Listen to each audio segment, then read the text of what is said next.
Government আশকারা দিচ্ছে, mob হচ্ছে। আচ্ছা, কি মনে করেন যে আসলে এই ধরনের ঘটনা বাড়ছে কেন, বন্ধ করা যাচ্ছে না কেন? বন্ধ করার চেষ্টা হচ্ছে না, কাজে বন্ধ হচ্ছে না। কি কি চেষ্টা প্রয়োজন যদি আপনি একটু খুলে বলেন? আইন অনুযায়ী চেষ্টা করতে হবে। কারণ আপনি একটা জিনিস লক্ষ্য করেন, পটিয়ার যে ঘটনাটা, পটিয়ার ঘটনাটাতে একজন ছেলেকে তারা ধরে আনলো, বললো এই ছেলেটা ছাত্রলীগ করে, এবং তাকে পিটাতে পিটাতে হাসপাতাল আপনার থানা পর্যন্ত নিয়ে আসা হলো। বললো তাকে গ্রেপ্তার করতে হবে। ওসি বললেন যে তাকে আমরা গ্রেপ্তার করবো কিসের, তার বিরুদ্ধে কোনো মামলা নেই, এবং সে কিন্তু পটিয়ার ছেলেও না, অন্য একটা জায়গা থেকে সে পটিয়া বেড়াতে এসেছিল। এবং ওসি ওইখান থেকে তার যে এলাকা যেখানে, সেখানে সে ফোন করেছেন যে ওর নামে কোনো মামলা আছে কিনা। তারাও বলছে তার নামে কোনো মামলা নেই। এখন তার নামে কোনো মামলা নেই, তাকে আমি গ্রেপ্তার করব কেন? এই ছিল বিরোধের জায়গাটা। ছাত্ররা বলেছে, ছাত্র মানে যারা গিয়েছিল ওখানে তারা বলছে না, গ্রেপ্তার করতে হবে, কারণ সে ছাত্রলীগ করে। এবং ছাত্রলীগ তো করার কোনো স্কোপ না, কারণ ছাত্রলীগ তো নিষিদ্ধ সংগঠন। এখন ছাত্রলীগ করতো, সে কি ছাত্রলীগের পক্ষে ওই মুহূর্তে কোনো মিছিল করছিল? ছাত্রলীগের পক্ষে ওই মুহূর্তে সে কোনো বক্তব্য দিচ্ছিল? সে শহীদ মিনার এলাকায় ছিল, ওখান থেকে তারা ধরে নিয়ে আসছে। এখন এটা কেন করলো না, এটাকে কেন্দ্র করে দুই পক্ষে কথা কাটাকাটি এবং থানায় ভাঙচুর করা হয়েছে। দেখলাম ছবি টবি, থানায় ভাঙচুর করা হয়েছে, পুলিশ লাঠিচার্জ করছে, 19 জন না কজন আহত হয়েছে। এখন এটা বিভিন্ন কারণে কিন্তু হতে পারে। আপনি কি করলেন? আপনি ওসিকে প্রত্যাহার করে নিয়ে আসলেন। মেসেজটা কি গেল? মেসেজটা গেল, পুলিশকে বলা হলো তুমি এই ওসি যা করেছে তা করো না, তা করলে তোমাকে আমি প্রত্যাহার করে নিয়ে আসবো। আশকারাটা কাদেরকে দেওয়া হলো না, কিন্তু এই ওসি যে কাজটা করেছে সেটাকে আপনি সমর্থন করেন কিনা? আমার সমর্থন করা না করা কোনো ব্যাপার না এখানে। আমি তো ভাই দূরের থেকে দেখতেছি, আমি ভুলও দেখতে পারি, যা দেখা যায় তাই তো না, এর বাইরেও কিছু থাকতে পারে। করতে পারতো, একটা ইনকোয়ারি কমিটি করতে পারতো, অনেক কিছু করতে পারতো। সেই ঘটনার প্রেক্ষিতে একটা ছেলে, ওর নাম হলো অয়ন, সে ফেসবুকে স্ট্যাটাস দিয়েছে যে পটিয়ার ওসিকে ফাঁসিতে ঝুলানো এখন জায়েজ হয়ে গিয়েছে। আমি একটা স্ট্যাটাস দিলাম আপনার ব্যাপারে যে আপনি এমন এমন প্রশ্ন করেন, আপনাকে ফাঁসিতে ঝুলানো এখন জায়েজ হয়ে গিয়েছে। এটা বলার মাধ্যমে আমি কি কিছু লোককে আপনার বিরুদ্ধে উস্কে দিচ্ছি না? এটা কি একটা ক্রিমিনাল অফেন্স কিনা আপনি আমাকে বলেন। সে অয়ন কিন্তু এলেবেলে কেউ না, সেই যে এনসিপির যে ছাত্র সংগঠন আছে তার যুগ্ম সদস্য সচিব, তার বিরুদ্ধে কোনো অ্যাকশন নেওয়া হয়েছে। এনসিপির আরেকজন লোক, সে বলেছে যে পটিয়া থানাকে এখনো কেন মাটির সঙ্গে গুড়িয়ে দেওয়া হয়নি, মিশিয়ে দেওয়া হয়নি, প্রকাশ্যে লিখছে।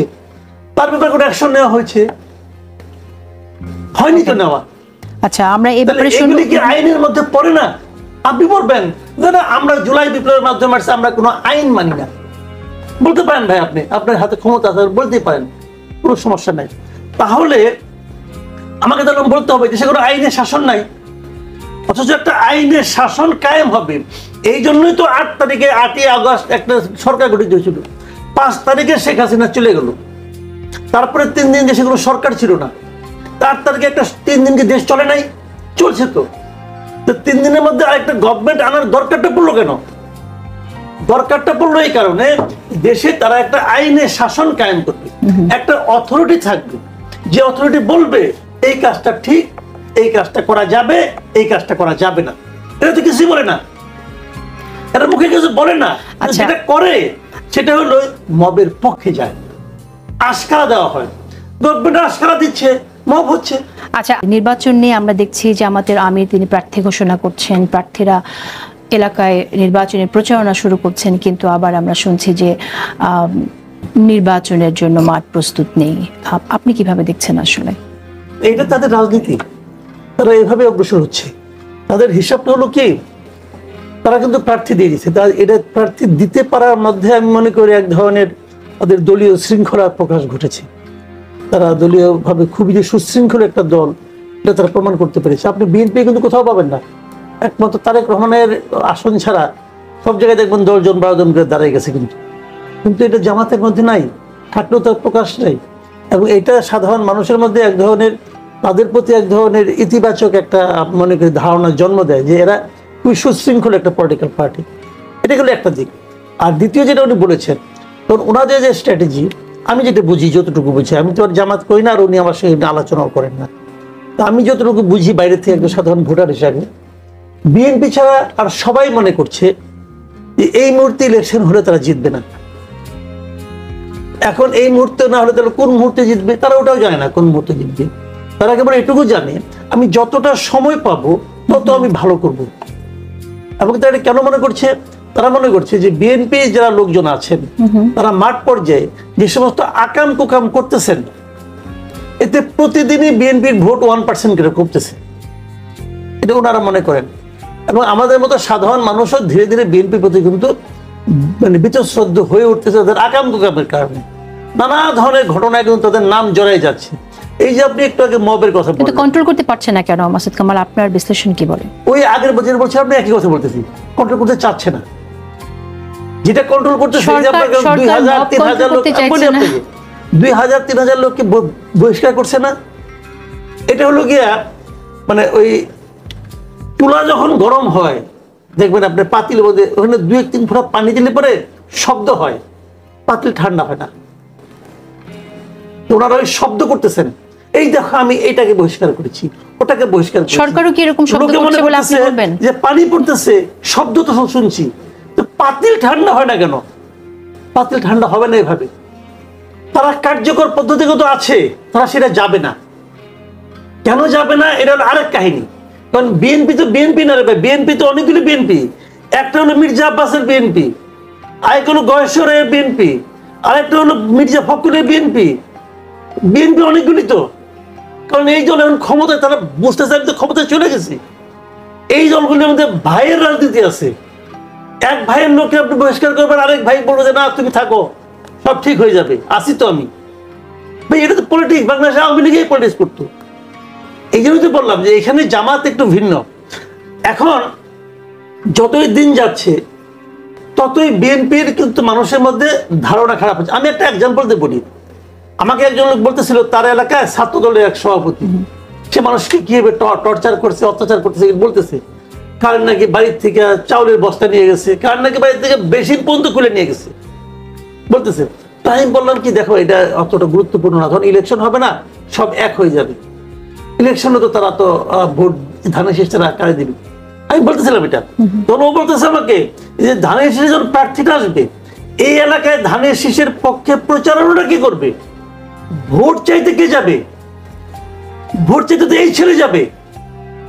তো যার বাড়ির থেকে চাউলের বস্তা তুমি নিয়ে গেছো, আরো তো একটা ভোট আছে। যখন এই ছেলে দেখা যাচ্ছে ভোট চাইতে যাবে তখন তারা ভোট দিবে। তো ভোট হয়তো দিবে, কারণ তার কাছে আর কোনো বিকল্প কোনো প্রার্থী হয়তো নাই, হয়তো সে ভোট দিবে। কিন্তু প্রশ্নটা হলো এই যে সেই ইমেজ একটা ক্রিয়েট করছে, তারেক রহমান কিন্তু লন্ডনে বসে আছে, সে লন্ডনে বসে বসে এক ধরনের ইমেজ ক্রিয়েট করতেছে। আমরা বলতেছি খুব ম্যাচিউর পলিটিক্স করতেছে, আমিও অনেকবার বলতেছি। আবার প্রত্যন্ত অঞ্চলে ছাত্র দল যুব দলের যে নেতা অথবা মনির বনানীতে হোটেল জাকারিয়া যা করলো, সেও কিন্তু একটা ইমেজ ক্রিয়েট করতেছে। কোন ইমেজটা মানুষের গায়ে লাগছে? দল তো বহিষ্কার করছে তাদের, আমরা দেখছি বহিষ্কার। সময় এতে যে মহিলাকে সে চট থাপ্পড় মারছে সেই মহিলা ব্যথা কমছে? নিশ্চয়ই তা না। ব্যথা কমছে? এই প্রসঙ্গে আসবো, এখানে তো সরকারের এখানে করণীয় আছে। এই বহিষ্কারটা হলো ওই ফুটন্ত কড়াইয়ের মধ্যে পানির ছিটা, শব্দ হচ্ছে। প্রক্রিয়াটা কিছু আমি বলি আপনাকে, উনি তো আধুনিক লোক, যদি আপনি আমাকে সময় দেন বলে দেখি এটা ওরা 1-2 মামলা একদম। উনি কালকে ঘোষণা দিক যে সারা দেশে যত জায়গায় আমার দলের নাম নিয়ে লোকজন অপকর্ম করছে তারা সবাই আমাকে লিখিতভাবে জানান। আপনাদের কাছে যার যতটুকু ডকুমেন্ট আছে ডকুমেন্ট সহ আমি একটা ইমেল অ্যাড্রেস দিলাম, এই ইমেল অ্যাড্রেসে আপনারা সবাই পাঠান। পাঠানোর পর ওইখানে বসে উনি 2-3টা টিম করে দিবেন, ওইটা সবাইকে আপনি বলবেন যে তুমি এটা জাজ করো, তুমি জাজ করো, 2টা লোকালি জাজ করবে, একটা বাইরে থেকে জাজ করো, কাগজপত্র দিয়ে যা যা পাইছে ডকুমেন্ট দিয়ে করেন এবং ওইখানে বসে উনি সিদ্ধান্ত দেন।